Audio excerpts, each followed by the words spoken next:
बक्सर लोकसभा क्षेत्र के ब्रह्मपुर में लोजपा के बहुत बड़े बाहुबली नेता हुलास पांडे जी चुनाव लड़ रहे हैं। जरा सुनिए ये लोग कैसा कैसा राजनीति करते हैं। बिहार में स्वच्छता की बात कर रहे हैं। एनडीए का उम्मीदवार कौन है? लोजपा के हुलास पांडे। उनकी छवि क्या है वो आप हमसे बेहतर जानते हैं। वहां से ये जन सुराज के प्रत्याशी हैं डॉक्टर सत्य प्रकाश तिवारी। देख लीजिए पटना में बहुत बड़ा नेत्र अस्पताल चलाते हैं और इनका चेहरा देख लीजिए। ये दबाव में इन्होंने टिकट लिया है कि खुशी खुशी लिया है। ये देख लीजिए इन्होंने जन सुराज का टिकट लिया, जन सुराज ने इनको उम्मीदवार बनाया। 3 दिनों तक इन्होंने सक्रियता से वहां प्रचार किया, लेकिन कल जब नामांकन वापस लेने की अंतिम तारीख था, परसों रात तक ये साहब अभियान में लगे हुए थे, प्रचार कर रहे थे और कल सुबह में अचानक से भाई साहब ने अपना उम्मीदवारी, अपना नामांकन वापस लिया है। और वापस लेने के पीछे का चित्र देख लीजिए। उन्होंने एक चित्र जारी किया है जहां पर डॉक्टर साहब अपना नामांकन वापस ले रहे हैं। हम चित्र जारी कर रहे थे कि धर्मेंद्र प्रधान है और यही डॉक्टर सत्य प्रकाश तिवारी हैं। इनके घर पर बैठ के इनको देखिए क्या किया जा रहा है। आपने भारत के लोकतांत्रिक इतिहास में ये नहीं देखा होगा कि चुनाव घोषित होने के बाद जो उम्मीदवार है, आधिकारिक तौर पे जो उम्मीदवार है, उससे पार्टी का कार्यकर्ता नहीं, लोकल नेतृत्व नहीं, भाजपा के केंद्र में मंत्री धर्मेंद्र प्रधान है। ये देखिए हाथ मिला रहे हैं भाई साहब। इस डॉक्टर के घर पर बैठ के इसको दबाव देकर जबरदस्ती से चुनाव में इनका नामांकन वापस लिया गया है।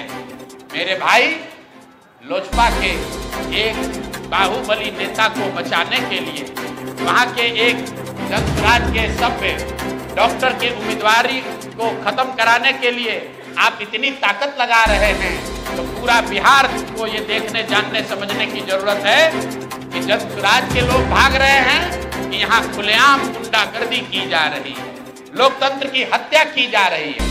आप बताइए, आप में से कोई भी आदमी, आप सारे पत्रकार, यहाँ देश के भी पत्रकार हैं, पूरे देश के इतिहास में, लोकतांत्रिक इतिहास में आप दिखा दीजिए कि जहाँ किसी दूसरे पार्टी का घोषित उम्मीदवार, उसके साथ भारत के केंद्रीय मंत्री बैठकर उसको डराकर, समझाकर, कोर्स करके उससे उम्मीदवारी वापस लेने के लिए मजबूर कर रहे हैं। ये चित्र आपके सामने जारी कर रहे हैं। ऐसी गलती इन्होंने सूरत में की थी लोकसभा चुनाव में। आपको याद होगा जब ये लोग 400 पार का नारा दिए थे, तो सूरत में सारे दलों के प्रत्याशियों का नामांकन वापस ले लिया गया था। इस स्वतंत्र भारत के इतिहास में पहली बार ऐसा हुआ कि सूरत में भाजपा का प्रत्याशी बिना चुनाव लड़े ही जीत कर आ गया, लेकिन जनता ने उसका करारा जवाब दिया। जो 400 सीट का दावा कर रहे थे उनको 240 पर निपटा दिया। तो बिहार की जनता को आपके माध्यम से बताना चाहते हैं कि एक सरेआम लोकतंत्र की धज्जी उड़ाई जा रही है, सरेआम उम्मीदवारों को धमकी दी जा रही है, उनको घरों में बंद किया जा रहा है।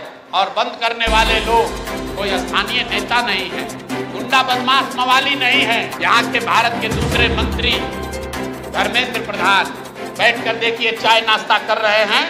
और डॉक्टर साहब बताइए, कोई एक डॉक्टर हिम्मत करके बिहार की व्यवस्था को सुधारने के लिए खड़ा हुआ है, आप उसका हौसला अफजाई नहीं कर रहे हैं, आप उसका विरोध कर रहे हैं। यहाँ तक तो ठीक है, लेकिन आप उसके घर पर बैठ के उस पर राजनीतिक, आर्थिक, सामाजिक दबाव बना रहे हैं, उसको धमका रहे हैं। ये कहाँ तक ठीक है?